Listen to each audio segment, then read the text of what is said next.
Nos últimos dias, o Brasil e o mundo acordaram com uma notícia chocante. Mais de 100 mortos em uma única operação policial no Rio de Janeiro.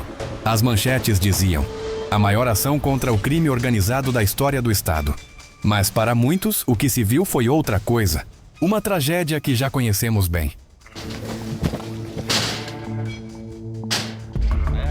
E essa linha, entre proteção e violência, parece cada vez mais invisível. E foi impossível não pensar. Quantas vezes já vimos algo parecido no continente africano? De Mogadíscio ao Cairo, de Kampala a Freetown, muitos países africanos enfrentaram dilemas parecidos. Combater o terror, o crime ou o caos e pagar um preço alto em vidas civis. Mas há algo que diferencia essas histórias. Algumas terminaram em destruição e trauma. Outras, porém, trouxeram vitórias concretas, apesar de não completas.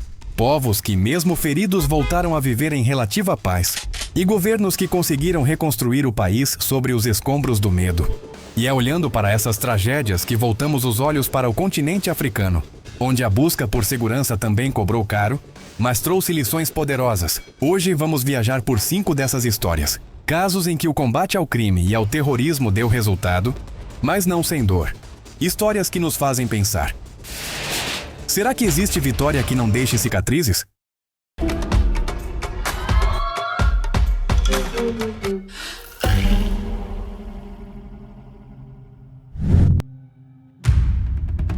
Na Somália, cerca de 13 pessoas morreram hoje em 2 ataques na capital Mogadíscio. Por mais de 2 décadas, Mogadíscio foi sinônimo de caos.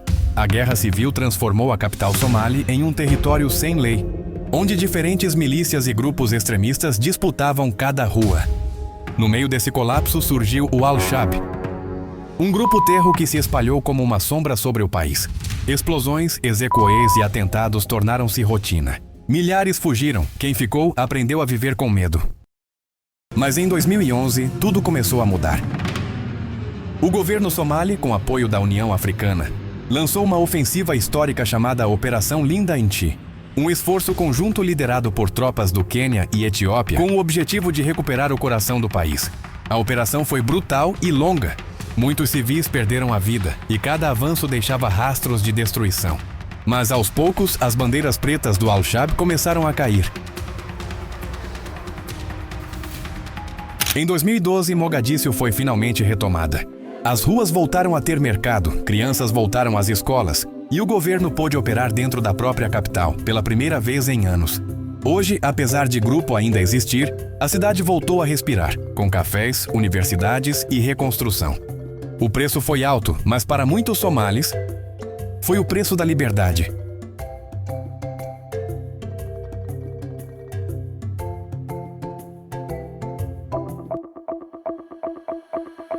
No norte da Nigéria, o nome Boko Haram se tornou sinônimo de terror. O grupo surgiu no início dos anos 2000, pregando contra a educação ocidental, mas logo se transformou numa das forças mais violentas do continente. Atentados, sequestros e massacres tornaram-se parte do cotidiano. Em 2014, o mundo se chocou com o sequestro das meninas de Chibok. Mais de 200 estudantes levadas de uma escola, num ato que escancarou a brutalidade do grupo. Por anos, o exército nigeriano lutou praticamente sozinho. Mas em 2015 algo mudou. 5 países, Nigéria, Chad, Níger, Camarões e Benin, uniram forças na Força-Tarefa Conjunta Multinacional. Essa aliança regional marcou um ponto de virada. Operações coordenadas começaram a empurrar o Boko Haram para fora de cidades e vilas que controlava há quase uma década. O grupo perdeu território, influência e liderança. Mas a vitória teve um custo alto. Milhares de civis morreram em bombardeios e confrontos. Milhões tiveram de abandonar suas casas, criando uma das maiores crises humanitárias do continente. Mesmo assim, a ofensiva deu frutos. Entre 2016 e 2018, grande parte do território foi retomada. Mercados reabriram, escolas voltaram e o exército nigeriano consolidou o controle das principais regiões. Hoje, o grupo ainda existe, mas enfraquecido e dividido. E a Nigéria vive um alívio que parecia impossível há 10 anos.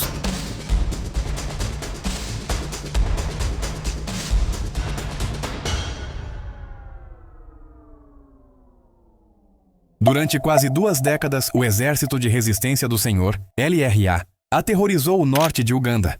Com Joseph Kony à frente, o grupo sequestrava crianças, obrigando-as a se tornarem soldados ou escravas, espalhando medo por vilas inteiras.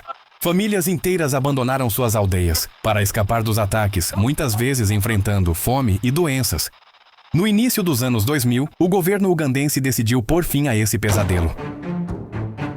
Com o apoio da Força Militar dos Estados Unidos da América e da União Africana, lançou uma série de ofensivas coordenadas nas florestas e fronteiras. A operação foi complexa. Civis foram pegos no fogo cruzado e aldeias inteiras sofreram deslocamentos temporários. Mas, passo a passo, o LRA foi enfraquecido. Entre 2005 e 2010, suas principais unidades foram destruídas e Joseph Kony fugiu para regiões remotas. O resultado foi transformador.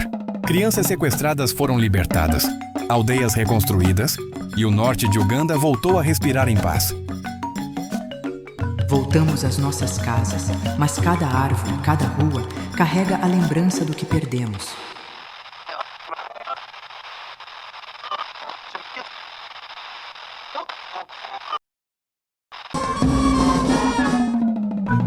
Pouco se fala, mas o Egito travou uma das campanhas mais longas e discretas do continente. Desde 2011, a Península do Sinai virou palco de uma guerra entre o exército egípcio e grupos armados ligados ao Estado Islâmico. Durante anos parecia uma guerra sem fim, mas em 2018 o governo de Abdel Fattah al-Sisi lançou a Operação Sinai 2018, um esforço militar de grande escala. As forças egípcias, a polícia e o exército vão rastrear e perseguir esses criminosos onde quer que estejam. Com milhares de soldados e apoio aéreo massivo, a campanha foi dura, aldeias evacuadas, estradas bloqueadas e civis pagando parte do preço em meio aos combates. Mas o impacto foi visível. Os ataques terroristas caíram drasticamente, as principais rotas voltaram a ser seguras e a península começou lentamente a se reerguer.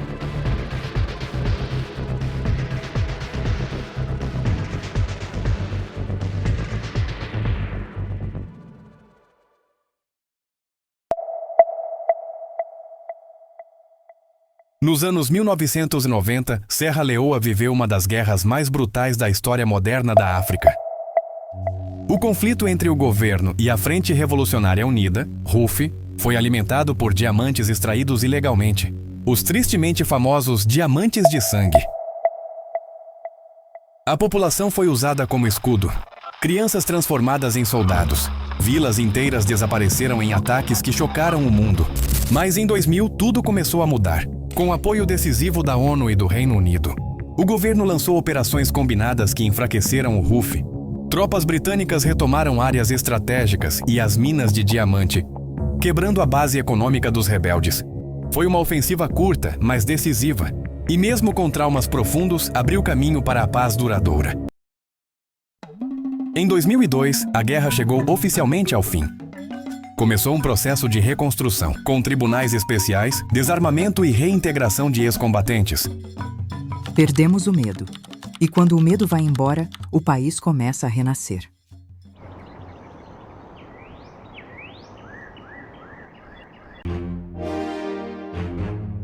Muitas vezes, quando uma grande operação acontece, as perguntas se multiplicam. O que é justiça? O que é segurança? Até onde podemos ir em nome da paz? Essas perguntas não são novas. Em muitos países africanos, elas ecoam há décadas. A Somália, a Nigéria, o Egito, Uganda e Serra Leoa viveram suas próprias operações, com medo, violência e vítimas inocentes, mas também com momentos de coragem e reconstrução. Cada um desses países precisou encarar uma verdade dura. A segurança tem um preço, e às vezes esse preço é pago em silêncio, por mães que choram seus filhos, por jovens que crescem em ruínas, por sociedades que precisam reaprender a confiar. Mas se há algo que une todas essas histórias, é que depois do fogo a vida sempre tenta voltar. A Somália voltou a ter escolas. A Nigéria viu meninas regressarem às suas casas. Uganda redescobriu o silêncio da paz.